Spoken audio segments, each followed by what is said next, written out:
Hey everybody, Jack Rita. I'm one of the designers at Future Pastimes of Doom, CHOAM, and Richess, the second expansion for the 2019 edition from Gale Force 9 of the classic Dune board game, right here above my shoulder there.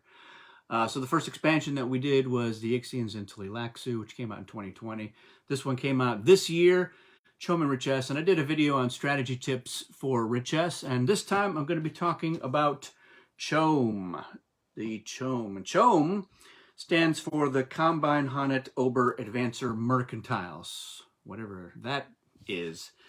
It's like OPEC and Amazon.com combined into one Uber corporate entity. There's a good quote in the novel Dune by Frank Herbert where the Duke is talking to Paul, and he says, "Nothing escapes the CHOAM touch," and he rattles off a number of things in the economy, including the art forms of ECAS, the machines of Richess and Ix, and more.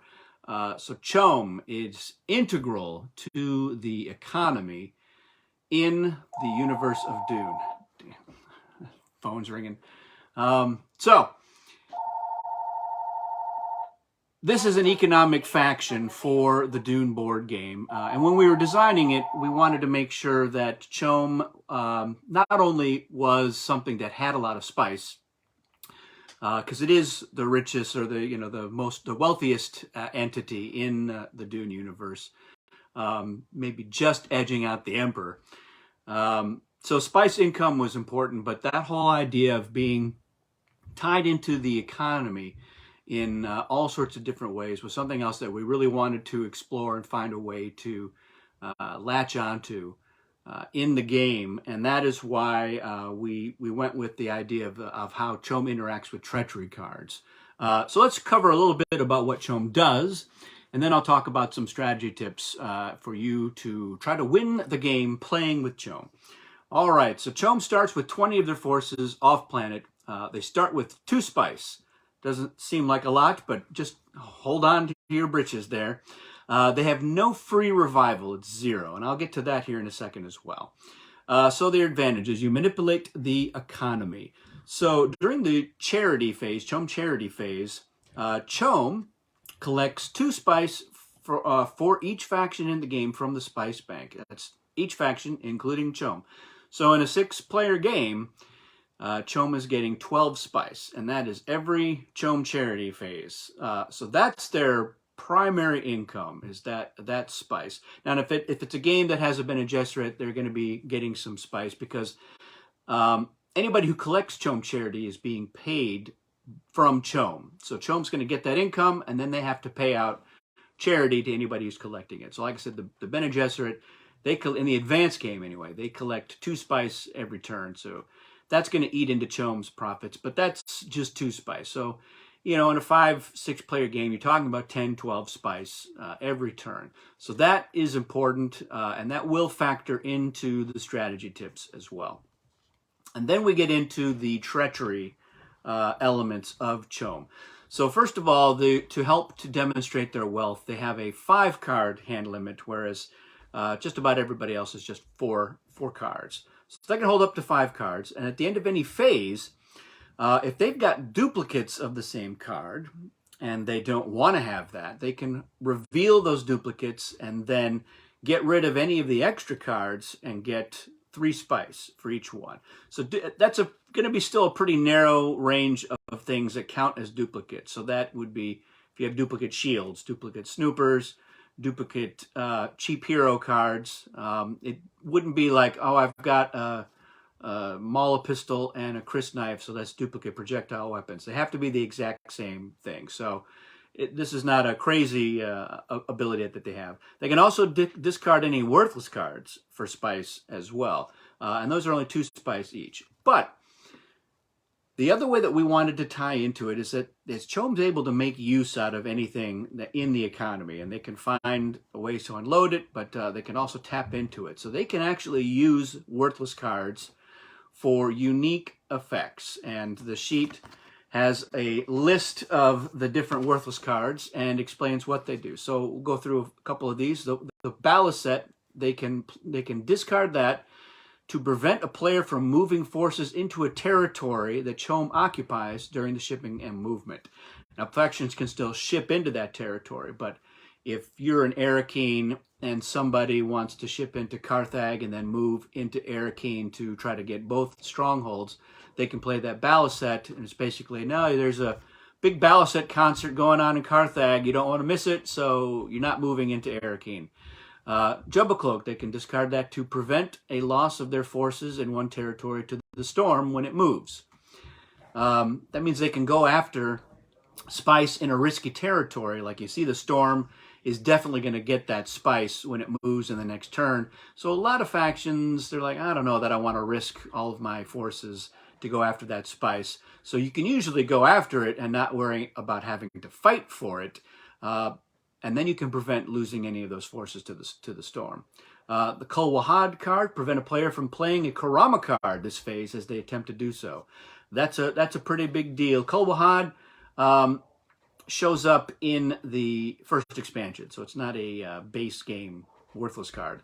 Kulan, move your forces one extra territory on your turn in shipping and movement. That can be a big deal, especially if you've got Ornithopters as well. They land, they jump onto Kulan, they go one extra territory. La La La, prevent a player from taking free revival during the revival phase.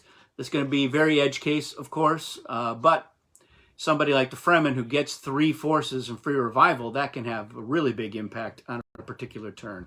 La La La, by the way, is a Fremen funeral chant, so that's why that effect has there. And then Trip to Gamant, probably the biggest deal. Send any one force belonging to another player to that player's reserves during the Mentat pause. And the way that tends to manifest in a game of Dune with CHOAM is someone's in a battle, they've got 6 forces, they dial 5 of them, they have the 1 force left over in order to still hold that stronghold, maybe potentially to win the game. But then they realized that in the mail they got this voucher for a free trip to Gamant.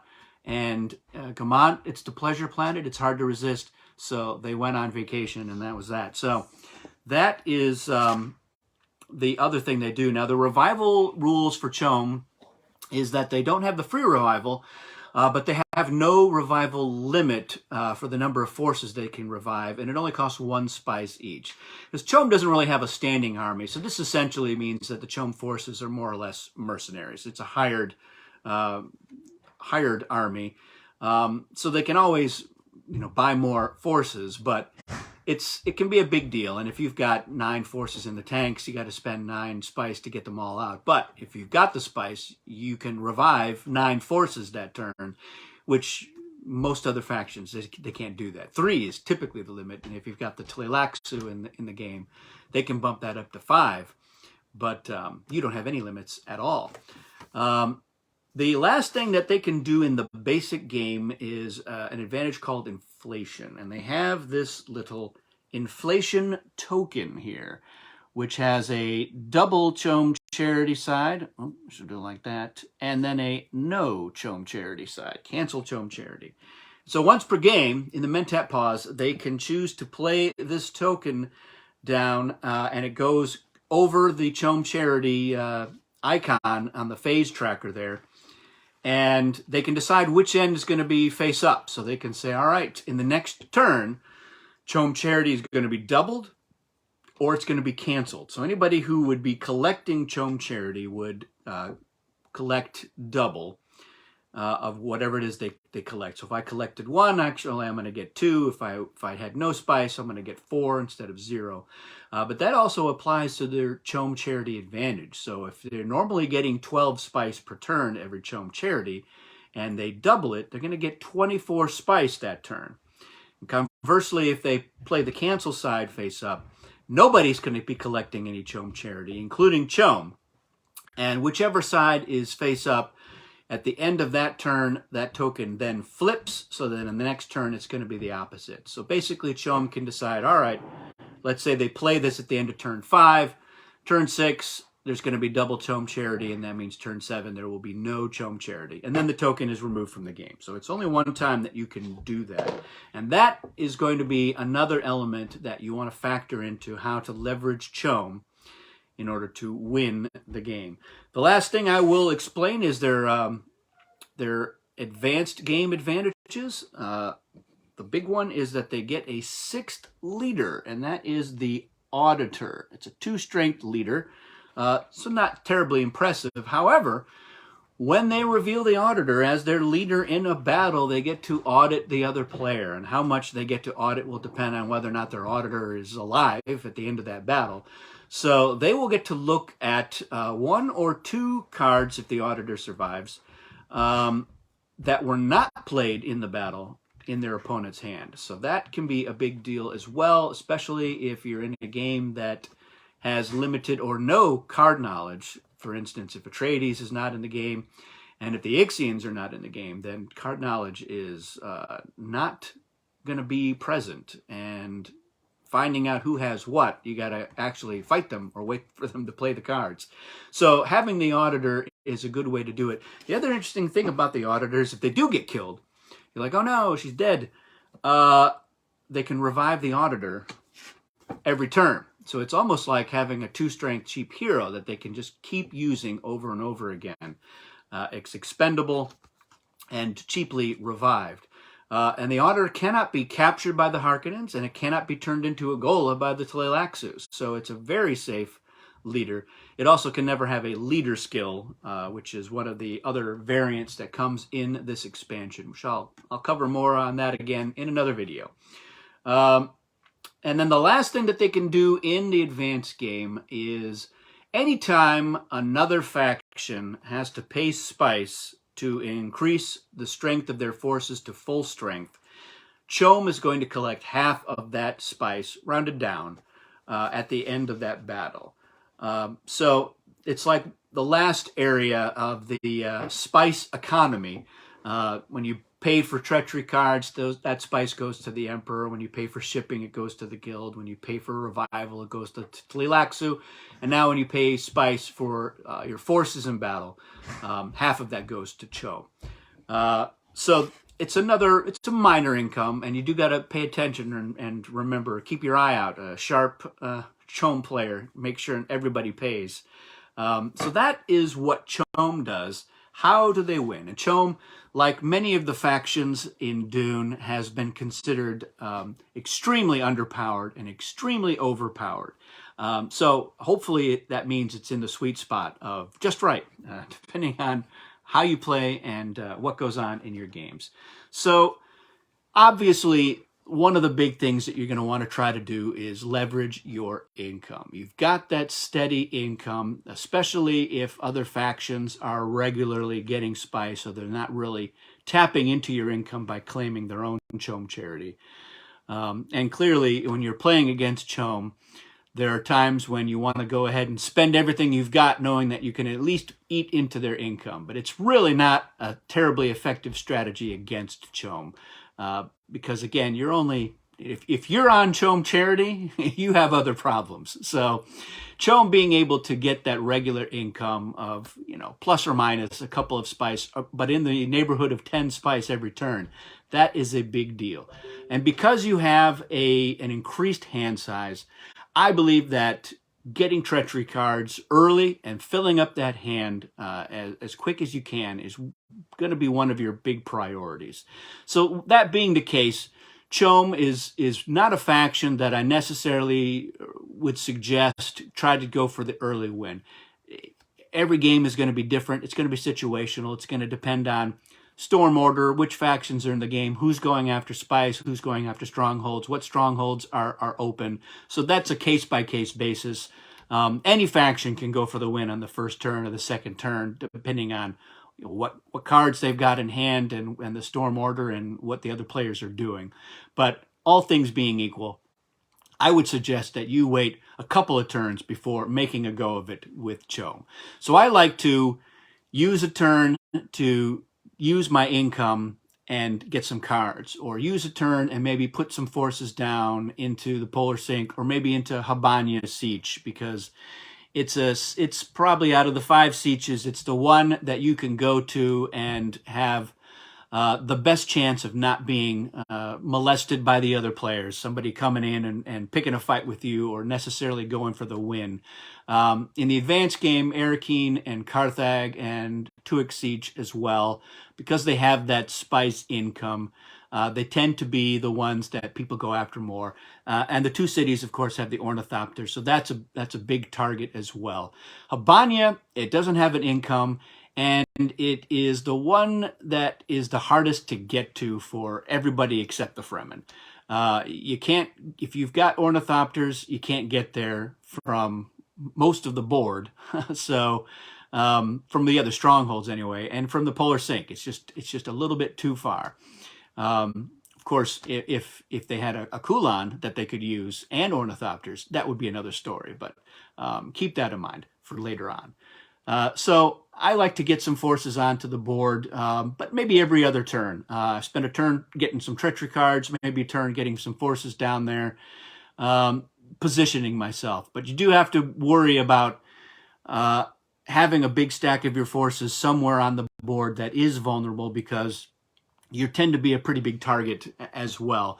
Knowing that you have to pay to revive those forces, it can be very tempting for CHOAM to just leave their forces lingering in the tanks. They'd be like, well, I've got some more, I don't need to worry about those. I would recommend every turn at least getting 1 or 2 of them out if you do have forces in the tanks. It's only a couple of spice, and you're going to want to have those forces in case you need to send down a big group.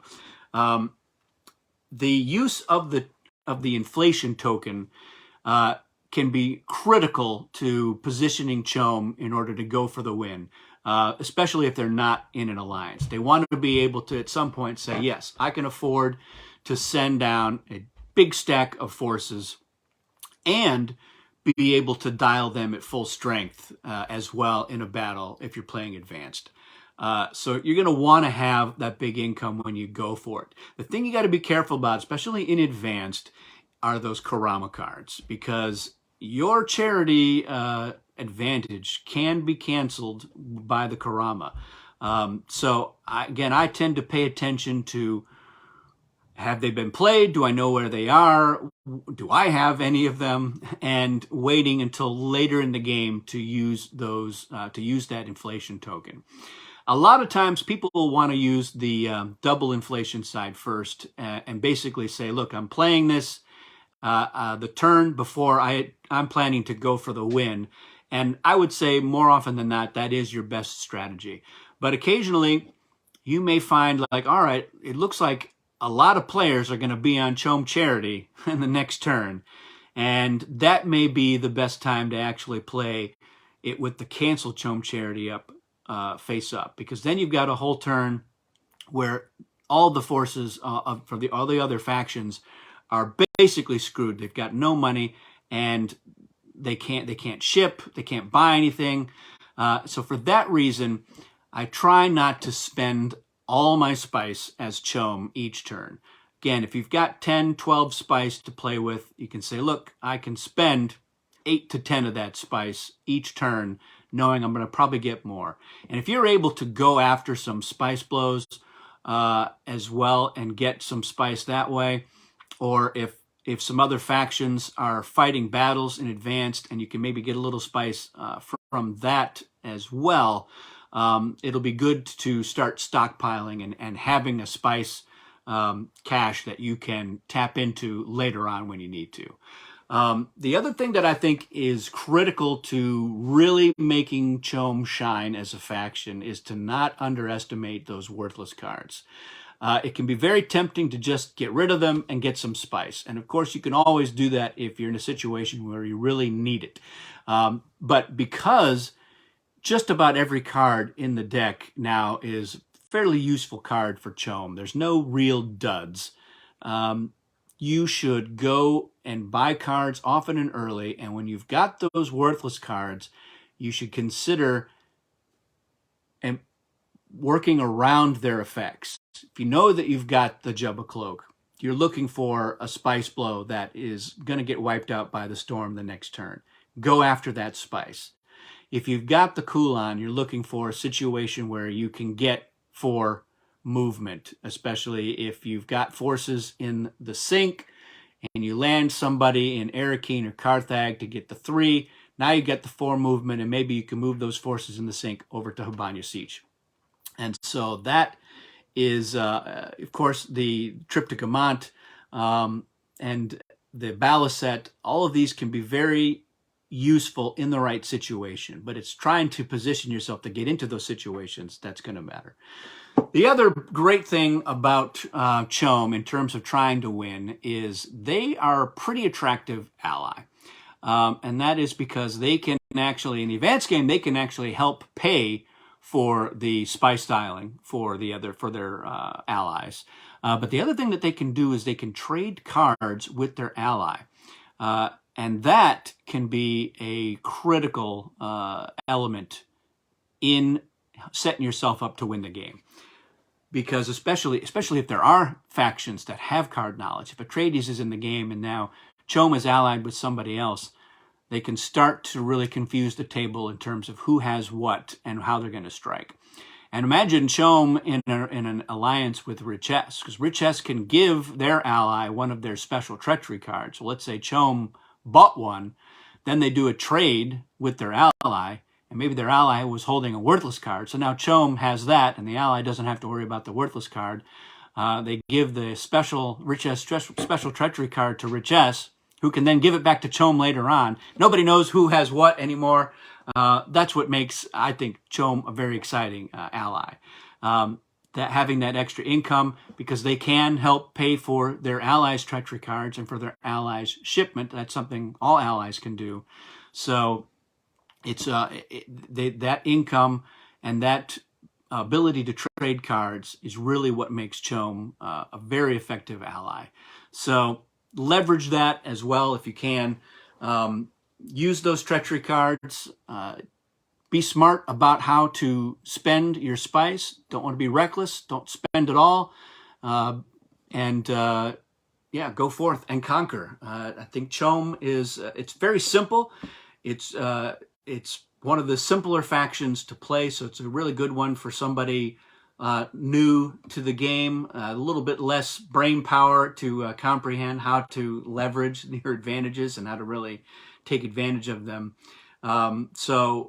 Experiment with it, and then if you get some interesting tips or tricks that have worked out, post them or send them to us. We love hearing about it and leveraging how best to make these factions win.